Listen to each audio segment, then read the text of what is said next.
expresión de género, es un término muy interesante porque ese lo tenemos todas las personas. O sea, es decir, es la forma en que yo expreso mi género o mi forma de comportarme. Es decir, si yo tengo una identidad de género masculina habitualmente, y también depende de la cultura y de la época en la que estemos hablando, voy a tener una expresión de género a través de ciertas conductas, lenguaje y demás que son propios de la sociedad en la que yo estoy. Es decir, pues esta cosa clásica como de traer el cabello corto, de utilizar ropa holgada, a la mejor, pantalones, camisas, etcétera.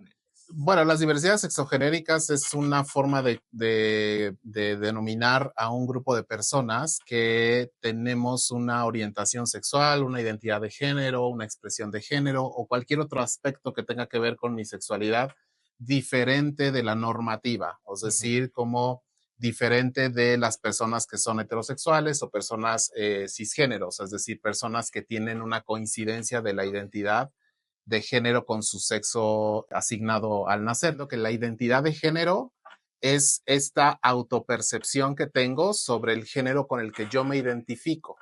Estudios recientes e investigaciones recientes nos han atinado a decir que existe una base neurobiológica en nuestro cerebro que nos va a ir como haciendo coincidentes o no con un cierto tipo de género. Pues, es decir, aunque de pronto yo pueda nacer como una persona con un sexo biológico de varón, puede ser que mi identidad de género, es decir, la autopercepción que yo tenga es de una identidad femenina, por ejemplo.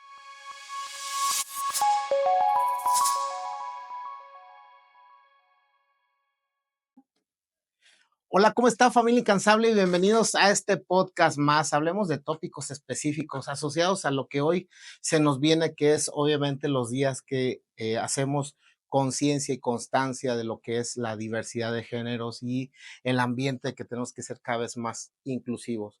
El año pasado tuvimos a Sony, quien es un excelente conferencista, que nos habló un poquito del lenguaje inclusivo y de ahí salieron un montonal de preguntas que la verdad persona no supe contestar. Obviamente pedí ayuda aquí el maestro Oscar Galindo. El maestro Oscar Galindo me recomendó con un excelente conferencista y él les platico ahorita quién es. Y pues obviamente queremos abrir nuestra temporada de inclusión y en el momento para hacer la concientización de ser cada vez más empáticos y ser un poquito más inclusivos desde el punto donde nos encontremos. Para mí es un honor tener al doctor Hamid Vega Ramírez. Él es investigador en ciencias médicas del Instituto Nacional de Psiquiatría Juan Ramón de la Fuente Muñiz, quien es un experto en la materia, ya lo vimos por ahí en los webinars, y por ahí también el maestro Galindo ya nos habló un poquito de lo que es, y pues había algunas preguntas que salieron mucho sobre esto cuando hablamos con Sony. Sony es un chico transgénero y que nos vino a hablar del lenguaje inclusivo, que la verdad se fue un poquito nos dejó un buen sabor de boca porque es un excelente conferencista, pero salieron un montón de preguntas que cuando yo las dije, pues ¿cómo contesto yo esto que no lo sé? Y obviamente me declaré ignorante en esa parte y pedí ayuda. Y obviamente es como que voy con el maestro Galindo. El maestro Galindo nos habló de usted, doctor. Gracias por acompañarnos y estar aquí en el podcast de Estoy Incansable, en su capítulo de Hablemos de Ciencia Exacta, de algunos tópicos específicos. Muchas gracias. Gracias, no, gracias, al contrario, gracias por la invitación y la consideración a hablar de estos temas. Muchas Que gracias. queríamos hablar con el experto, obviamente, en relación a muchas preguntas. Una de ellas que el maestro Galindo nos hizo favor de echarnos la mano. Una es, ¿quiénes son las diversidades sexogenéricas? Sí. Sexogenéricas. Bueno, las diversidades sexogenéricas es una forma de denominar a un grupo de personas que tenemos una orientación sexual, una identidad de género, una expresión de género o cualquier otro aspecto que tenga que ver con mi sexualidad diferente de la normativa, es decir, como diferente de las personas que son heterosexuales o personas cisgéneros, es decir, personas que tienen una coincidencia de la identidad de género con su sexo asignado al nacer. Cualquier persona que tenga una diferencia de eso podríamos considerar o podría incluso considerarse como parte de esta diversidad sexogenérica. Cada vez nos estamos siendo más inclusivos en esta parte y se está abriendo más a la sociedad, cosa que a mí me da gusto porque cada vez nos centramos en muchas cosas que estamos manejando mal en el lenguaje, porque cuando nos metemos en ese tema ya no sabemos si ofendemos o nos incluimos mal Ujú. en cuanto a cómo nos dirigimos con las personas. De aquí que viene la siguiente pregunta, ¿cuál es la diferencia entre identidad de género, orientación sexual y expresión de género? Claro, digo, qué bueno que hace esta pregunta, doctor, porque creo que sí es muy importante tratar de hacer esa diferencia. A veces confundimos un poco los términos en este sentido.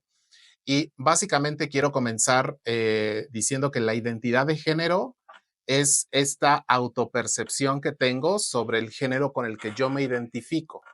Estudios recientes e investigaciones recientes nos han atinado a decir que existe una base neurobiológica en nuestro cerebro que nos va a ir como haciendo coincidentes o no con un cierto tipo de género. Pues es decir, aunque de pronto yo pueda nacer como una persona con un sexo biológico de varón, puede ser que mi identidad de género, es decir, la autopercepción que yo tenga es de una identidad femenina, por Claro. ejemplo, ¿no? Y entonces, desde edades muy tempranas, voy a intentar tener una coincidencia con eso que yo me identifico, ¿no? Habitualmente puedo tratar de hacerlo a través de la vestimenta, de la conducta, demás, ¿no? Desde edades muy tempranas. Eso es la identidad de género. La orientación sexual es esta capacidad que yo tengo de enamorarme, de romantizarme o de tener relaciones sexuales con un cierto tipo de persona o con tal o cual género en específico, ¿no? Esto creo que es un poco más familiar para la mayoría de las personas, es decir, aquellas que tienen una atracción hacia el género opuesto, pues son personas heterosexuales, para quienes sienten atracción hacia del mismo género o sexo, pues son personas homosexuales y para quienes tienen para ambos, pues personas bisexuales, ¿no? Y finalmente la expresión de género, es un término muy interesante porque ese lo tenemos todas las personas. O sea, es decir, es la forma en que yo expreso mi género o mi forma de comportarme. Es decir, si yo tengo una identidad de género masculina habitualmente, y también depende de la cultura y de la época Ujú, en la que estemos hablando, voy a tener una expresión de género a través de ciertas conductas, lenguaje y demás que son propios de la sociedad en la que yo estoy. Es decir, pues esta cosa clásica como de traer el cabello corto, de utilizar ropa holgada, a la mejor, pantalones, camisas, etcétera. Pero eso recordemos que tiene mucha influencia con el contexto en donde yo esté. No es lo mismo la expresión de género, por ejemplo, de una mujer en Oriente Medio que la expresión de género de una mujer en Occidente. Es claro. decir, la vestimenta, la ropa, la actitud, las conductas van a ser como distintas, ¿no? Entre estas cosas. Entonces son todos los tres elementos principales que componen en su conjunto a la identidad sexual de las personas. Claro, ahorita que menciona la parte de Oriente Medio, la verdad son, y cada vez, por ejemplo, aquí con los vecinos del lado que se empieza a expresar más, el cerrarse más a lo que ya suena como una apertura, una inclusión, y no se diga pues en Oriente Medio. ¿Cuáles son entonces, es la siguiente pregunta, cuáles son las afectaciones psicosociales que enfrenta la comunidad LGBTIQ+?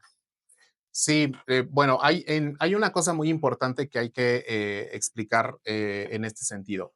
Todas las personas que son parte de esta diversidad sexogenérica, desde edades muy tempranas, como lo mencionaba anteriormente, pues empiezan a tener como una expresión en su forma de ser, de actuar y demás, que pues muchas veces puede salir de la normativa. Ujú, Habitualmente la familia en esos momentos lo que hace es como restringir estas actitudes o conductas porque pues no les parece que sean apropiadas, ¿no? Eso, imaginémonos a un niño, una niña de 5 o 7 años que comienza a tener estas prohibiciones, restricciones o incluso hasta situaciones de, pues, de castigos físicos por parte de la familia, porque a lo mejor es un niño que de pronto dice, quiero usar falda, quiero utilizar eso de mi prima, de mi hermana, de quien sea, y pues hay una censura por parte de los papás. Eso, para ese niño de esa edad, no le va a quedar claro por qué, ujú. pero sabe que si lo hace o lo manifiesta, le van a agredir y le van a pegar o lo van a castigar. Y entonces empieza a ver como un estrés muy importante desde estas edades tempranas que se va acompañando a lo largo de toda la vida y es como lo que conocemos como el estrés de minorías. El estrés de minorías es este estrés adicional que existe en estas personas de la diversidad sexogenérica además de lo que uno vive en el día a día. O sea, es decir, yo puedo estar preocupado por mi trabajo, la escuela, whatever.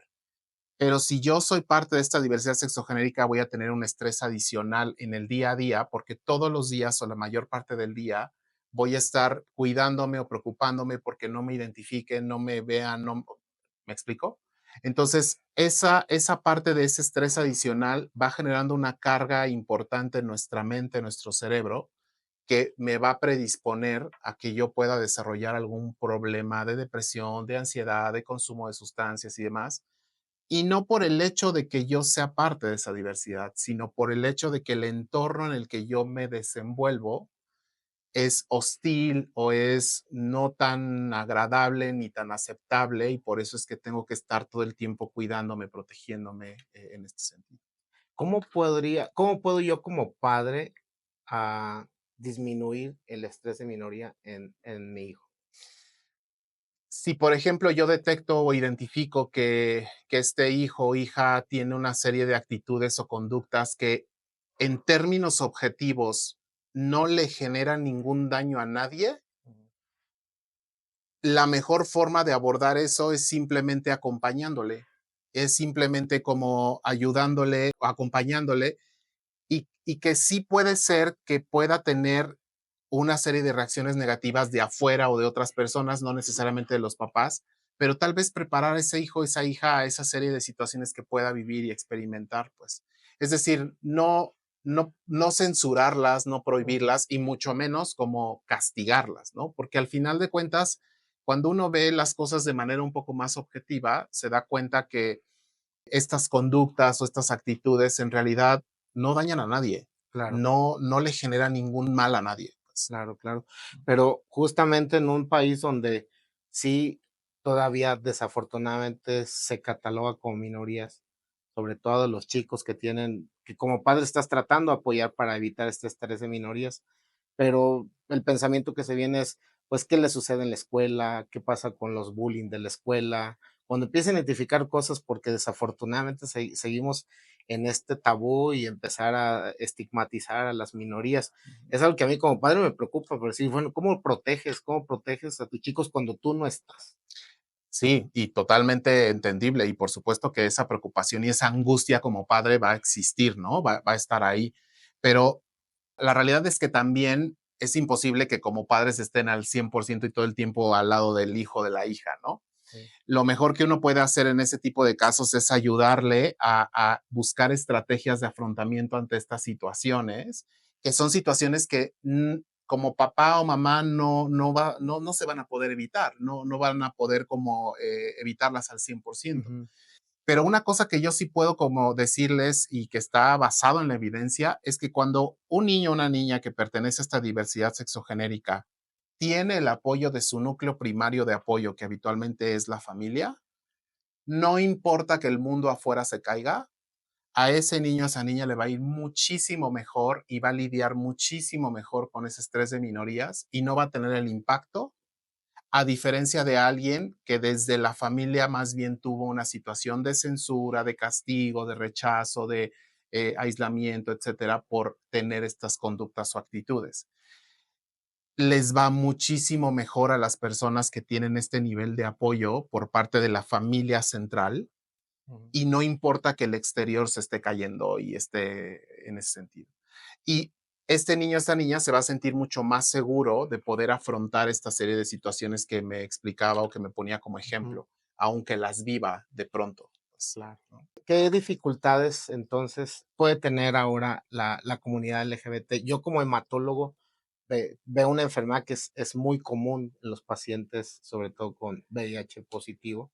Pues realmente como hematólogo, el pedacito que me toca vivir con ellos, linfoma y HIV positivo, que se asocia mucho, en cuanto al acceso a drogas, a tamizaje, yo digo, bueno, están bien, o sea, tienen todo libre, gratis, pero eso es desde mi burbujita. ¿Existe una problemática social para el acceso a los tamizajes y al tratamiento de salud para la comunidad LGBT?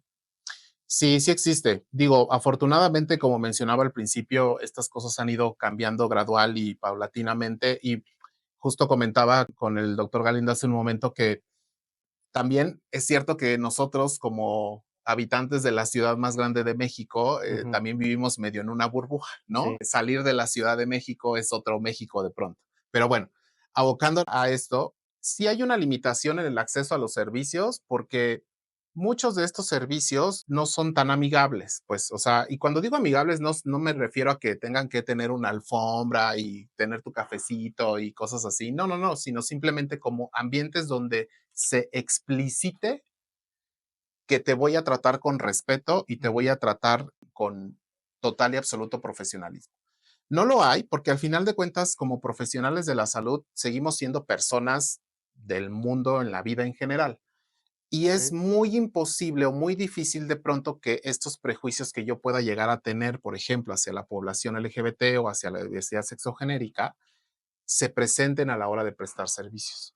Entonces, es muy difícil de pronto para alguien de esta comunidad o de la diversidad acercarse a un servicio en el que no están acostumbrados o que no tienen una capacitación adecuada, porque en el momento en el que más o menos me vean, no sé, si yo ahorita yo viniera, no sé, maquillado con una peluca o cosas así por el estilo, con barba, whatever, desde la entrada seguramente el vigilante me va a ver con una cara de quién eres tú, qué vienes o qué vienes, porque genera extrañeza, Ujú. genera como esta sensación.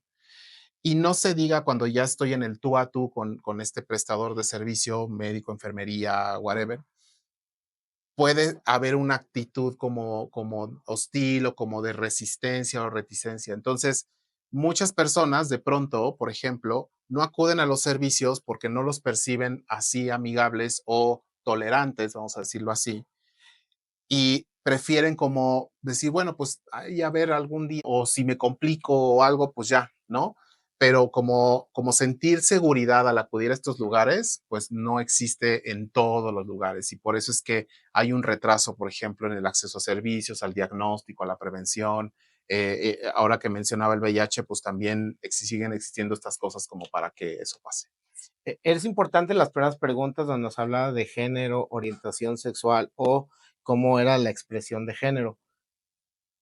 ¿Qué les dirías a los compañeros trabajadores de la salud que tenemos miedo a no dominar estos conceptos al momento de entrevistarnos en una consulta con alguien que se identifica de la comunidad LGBT sin falta al respeto? Mi mayor miedo, por eso siempre estas fechas me gusta hablar de ello, pero no me siento capacitado, acudí con Oscar Galindo, pero ¿cómo podría no ofenderlos? O que, ¿sabes qué? También ustedes tienen 2 rayitas arriba, bájenle, o sea, no es tanto así, sí. ¿Qué les recomendaría? El mejor consejo que creo que puedo yo dar es preguntándole. O sea, es decir, es verdad que nuestros documentos legales de pronto no pueden coincidir y este tipo de cosas, o la apariencia que yo tengo enfrente me genera una cierta duda o lo que sea. No nos quita nada el que cuando comencemos una entrevista con un paciente que pareciera ser o aunque no pareciera, pues, Ujú, claro. eh, el simplemente corroborar el nombre preguntándole, ¿cuál es tu nombre? Tal, ¿no? ¿Cómo prefieres que te diga? Podría ser la siguiente pregunta. Y entonces, cuando normalmente esta persona me dice alguno de los nombres, pues yo ya identifico cómo es que quiere que me dirija esta persona, ¿no? Pero si aún yo tengo mayores dudas, no pasa nada, ni se ofenden, ni se enojan, ni se les explota la cabeza, ni nada, si les pregunto, ¿cómo prefieres que me dirija a ti? Ujú. ¿No? Y habrá personas que de pronto nos digan, no, pues quiero que se dirija como en esta ahora como lenguaje incluyente, ¿no? Como utilizando la E o algo así. Yo lo que he hecho, porque pues digo, finalmente yo también soy parte de una generación que no creció tanto con esto, Ujú. yo hago el intento y sí les digo y les advierto como voy a hacer el intento, por supuesto, discúlpame si se me pasa en algún momento, pero pues es que no estoy tan acostumbrado, pero voy a hacer mi mejor esfuerzo. Okey. Y eso se nota. O sea, se nota cuando alguien lo dice nada más por decirlo o por caer bien o porque no quiero tener problemas, o alguien que realmente tiene la disposición de querer pronto tener una actitud diferente. Y eso se ve y lo perciben los pacientes. Y no pasa nada si se le pregunta a la persona Okey. cómo dirigirse, cómo nombrar.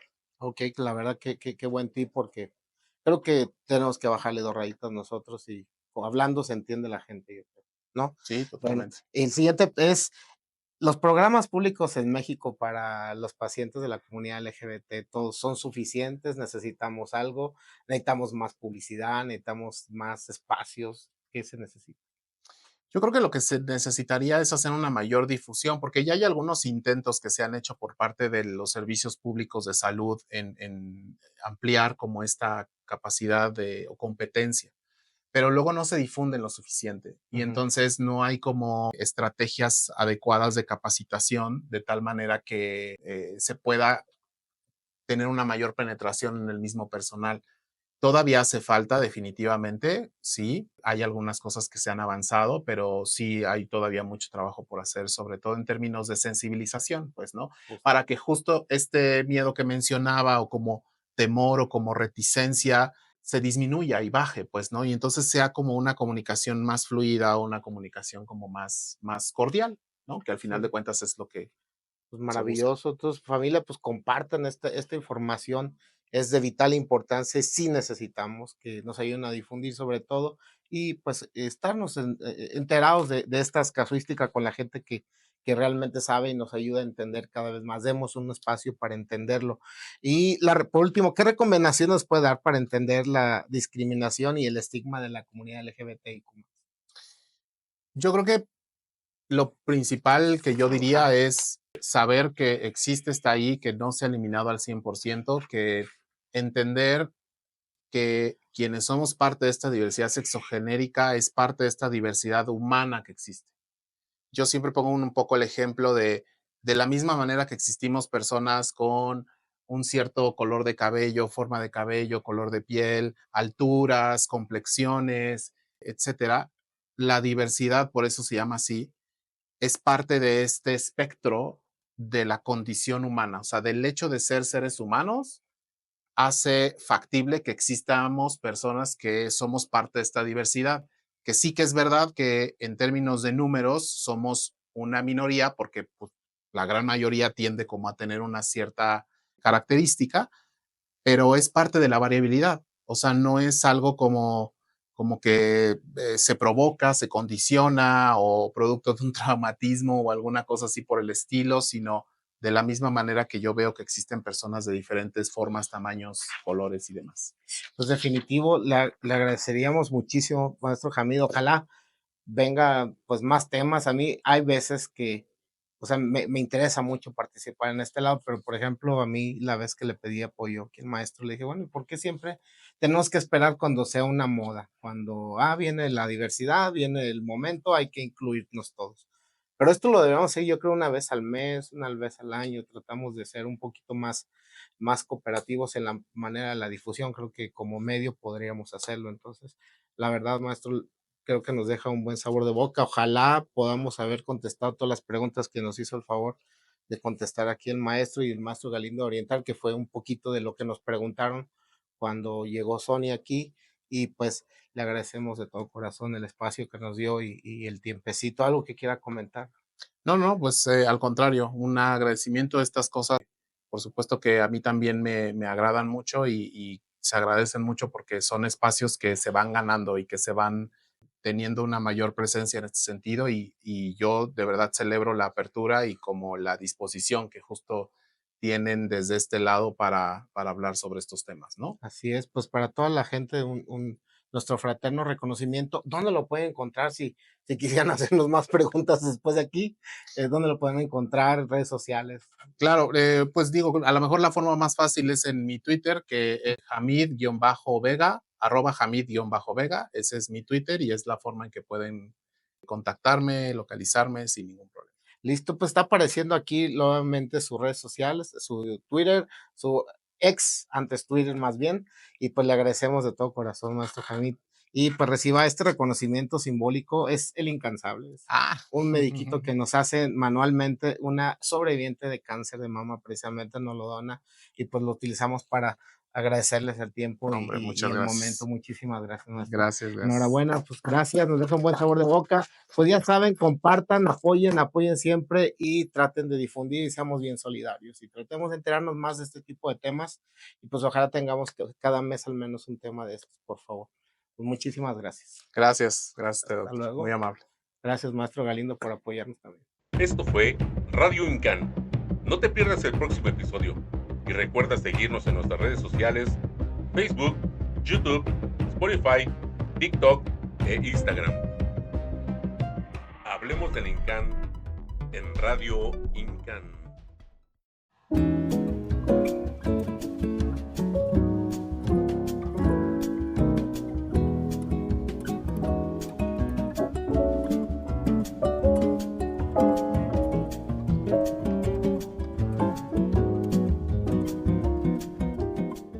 Instituto Nacional de Cancerología.